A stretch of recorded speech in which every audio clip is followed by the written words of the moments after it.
Hello and welcome back to the Mikeable Gaming YouTube channel, where today we are going to follow on from my last video where I predicted the Euro 2020/2021 group stages.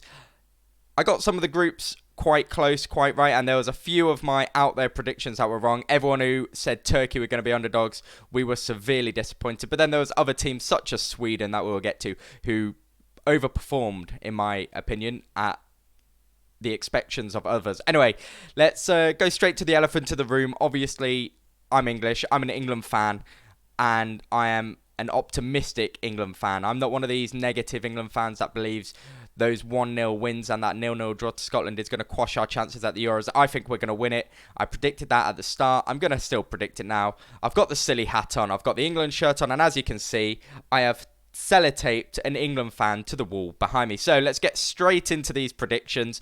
That's probably a spoiler warning that you know who's going to win the Euros, in my opinion, but they're still in the competition. We'll talk about each team as we go through. Now, the first match in the round of 16 that we have got on the screen is probably the toughest one to decide between out of both of these teams. Belgium, one of only a couple of teams to actually win every single game in the group, taking 9 points along with the likes of Netherlands. And a Portugal team that really struggled against Hungary. Shout out to Hungary, by the way, who done incredible during this tournament. They got a draw against France, a draw against Germany, and until like the 80-odd minute, they were keeping Portugal to a draw. They done really well to get 2 points. Could have beaten Germany, but the end game on Wednesday night, that last game between Germany and Hungary, France and Portugal, England, we were already through. We topped the group. We beat the Czech Republic 1-0. Another Raheem Sterling goal. He's the only person to score at the tournament for us, obviously. 2 goals, 2 1-0 wins and a 0-0 draw to Scotland, which was a bit disappointing. But that game between Portugal and France was a big game. 2-2. Good result for both teams, I think. Obviously, all three have gone through in that group of death, which people expected, but not as easy as people expected it. People expected Hungary to get absolutely quashed and go through with no points, probably no goals. But that game between them and the Germany-Hungary game, it was so up, down, and all around for England. At one moment, we're playing France in the next round. At one moment, we're playing Portugal, Germany. There was even a time when it looked like we was going to be playing Hungary in the next round, which everyone would have been gassed about. But I think we've got the best possible match for England in the next round because it is huge. Anyway, we'll jump straight in. Belgium versus Portugal. I think overall, both of these teams have done well. Obviously, Belgium have won all 3 games in an easier group, but I think they've really struggled at times to break teams down, and Portugal have got a good team. I think it's going to be tight. It could be like a 2-1 to one of the teams, but I think I'm actually going to back Portugal because that Ronaldo factor, he just brings teams up a level. His winning mentality means he can't do anything but win. Italy against Austria, I think that's a simple one. Austria played all right, but not great in their games. Italy have played some outstanding football. Probably the team of the tournament so far. Obviously, a much easier group. France versus Switzerland. Again, France have done good, but also had spells where they didn't look great. Obviously, 5 points, a win and 2 draws. That win coming against Germany, that looked poor on that game. But France versus Switzerland, that's a simple one for me. Switzerland are going out, but they got out their group. That's probably what they're expecting. Croatia against Spain. Croatia looked very poor against England. They didn't look comfortable in any of their games. Obviously, they beat Scotland 3-1, which we failed to do. But they're an ageing team with the likes of Modric in there, etc. Obviously, they've got Kovacic and some good players. But I just think Spain have too much for them. They do need to find a goal. Now, Sweden and Ukraine, 2 teams that maybe people didn't expect to get through easily. I predicted Sweden to come second. They came first in the same group as Spain, and Ukraine have really surprised everyone, and I think this is going to be a good game. It doesn't look like a good game on paper. The next one we're going to be seeing in England and Germany is one that people are going to watch, obviously, if you had to choose between these two if they were shown at the same time. But Sweden-Ukraine is going to be a good game. This is a complete punt, and I think I'm going to have to go Ukraine for this one. I think Andrei Shevchenko, the manager, has done decent with them. He hasn't got much managerial experience. Former Chelsea player, AC Milan legend, Ukraine legend. And next up, we've got England against Germany. Now, this is a big, big game. You thought the England-Scotland game was big. This is big. Obviously, England-Scotland is the oldest rivalry in international football. That's huge. But England-Germany, I just know all of the things that have happened in the past. We need some revenge from the 2010 World Cup. That Frank Lampard goal that never stood went over the line. Germany went on to win that game. And obviously they didn't win the tournament. I believe Spain did.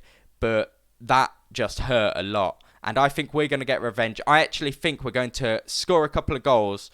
I think we're going to win 2-1 or 3-2. I think we're going to have to go out and score goals. We can't play the same way we have been doing, conservative, not conceding. We're going to start conceding goals, so we're going to need big players like Harry Kane to step up, be world class as he is, and actually perform for England. But England are going through. We're going to win. Netherlands versus Czech Republic. Can't see anyone other than the Netherlands going through. And the last match we look at is Wales against Denmark.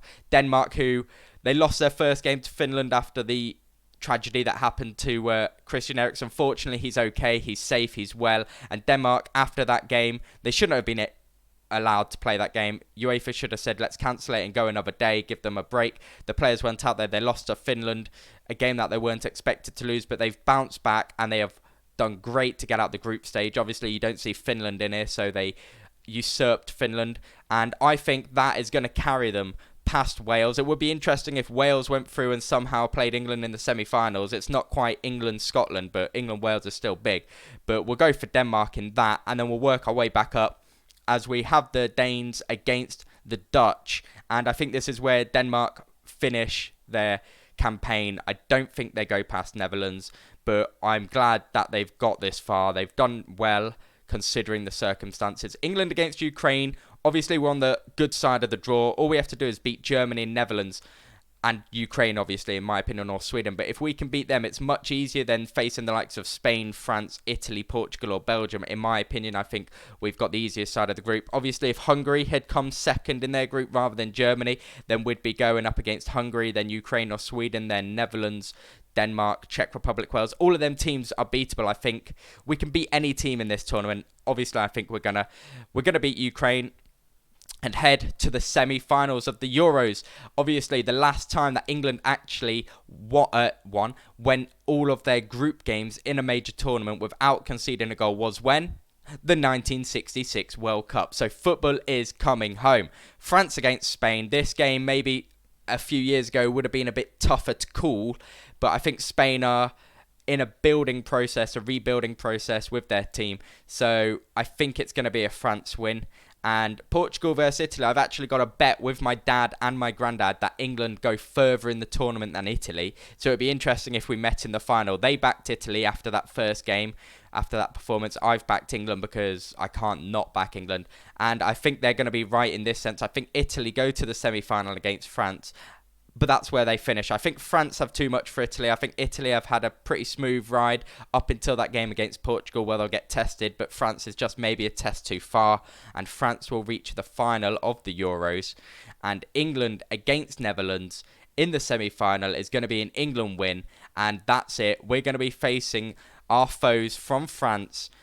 We're going to be in the final at Wembley of the Euros, July 11th.